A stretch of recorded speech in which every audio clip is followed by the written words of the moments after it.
Welcome to your Daily Dose. My name is Robert. My pal Susan will be joining us soon. But in the meantime, I've got a friend who I met in a very special place recently. This is John. John, how are you? I'm doing great, thank you. So, John, we met at the Magic Kingdom, pretty literally right almost inside the castle. Yes, yeah. Talk to me about the Walt Disney World Marathon experience for you, maybe where it started and where I met you, because this was not your first rodeo.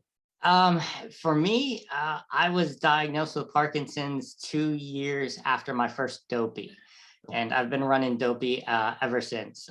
There was a 2-year gap where being in your 30s, you just didn't know too much about what was going on. We got a lot of it's anxiety, it's in your head kind of thing. Let me drill into that real quick because that's very interesting to our community about, first of all, being early, young onset like that. Yes. And also, so you were diagnosed at what age? 36. 36. And Yes. you had been running dopies previously to that, is that Yes, right? yeah, and that was what really kind of confused us. Is the only time that I actually felt good is when I was running, and we didn't really know, we didn't put two and two together at the time. Exercise and Parkinson's being fairly young. We were kind of still exploring a whole lot of different options until they kind of came back and said, "Well, we've tested for everything under the sun, so now we're going to try this." And So, okay, so you've been diagnosed then for how many years? this will be 9 years. It's 9 years now. 9 years. So you've been running dopies this entire time? Yeah, I'm actually Perfect Dopey. I've been running Dopey since its inception. So, okay, I was just going to say, so for people who don't know, first of all, the Dopey is 48.6. It's the 5K, 10K, half, and full run in succession, 4 days in a row. And being Perfect Dopey means you've done it every year. Yeah, all 10 years, yeah. So what was your attraction to running before having Parkinson's? I was actually a distance runner before I had Parkinson's, and we had a really crazy schedule, and it was kind of like I was a teacher. I taught remediation math, and it was kind of my release to kind of just get out of my head. So on Thursdays, my kids knew on Thursdays, I would make a beeline out of the building and I would go for a run. And this wouldn't be like a 4 or 5 mile run. It was a 10-mile minimum. But I mean, there were times that I would just kind of just fade off and end up running, 18, 20 miles on a Thursday night. And then I knew that there's a time limit in which I had to call my wife because I don't run with technology. So I had to get back to the car. So, and then there was a grace period. So, but my kids knew if I ever skipped a Thursday, because chances are I was not in a good mood on Friday.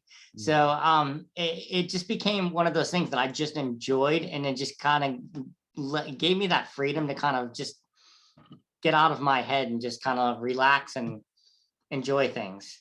So. You've said a couple of things that speak very much to me that are both in my training in the program we do, yes, and exercise, about getting out of one's head, enjoyment, being within that state of flow, as it were. Particularly when it comes to running, do you map your course, or do you try to just, I'm going to go and then I figure out the distance later on? Right now, well, I'm at day 75 of a straight streak right now. So, there's a 1.5 mile course that I'll run when I'm just kind of, I need to, I just want to get something in. But for the most part, I'll just kind of wander, and just wherever I go is wherever I go. So I usually run early mornings.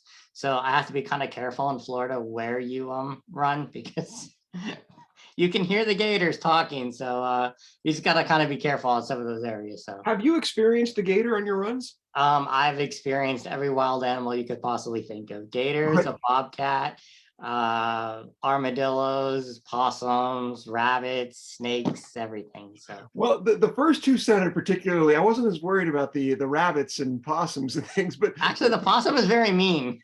Wasn't it? Tell me about the mean possum. Hisses at you. They hiss at you. They don't stop and run away. They'll hiss at you and get a little aggressive. So yeah. So a bobcat, for those who don't know, that's a generally aggressive animal as well. Was that yes. that a difficult experience, or yeah, I was running up a trail and he jumped out and he started running at me.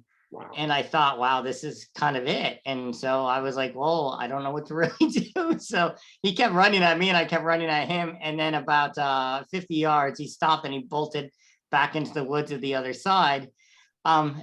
I think there was a biker behind me at the time that was watching this whole thing unfold, and told me that he was chasing a rabbit. I didn't see the rabbit. All I saw was him chasing me, like running at me. So that really made me nervous, and I ran really, really fast up the hill and kept checking behind me like every like 5 feet to make sure that he wasn't going to come back out. So, Wow. and then I've had a gator cross like 4 feet in front of me one time. But, I mean, Oh man, that's too close for comfort. Hey John, can I keep you around for another episode? yes. Okay, well, we're gonna cut this one right there. This is your daily dose. We'll be back in a minute.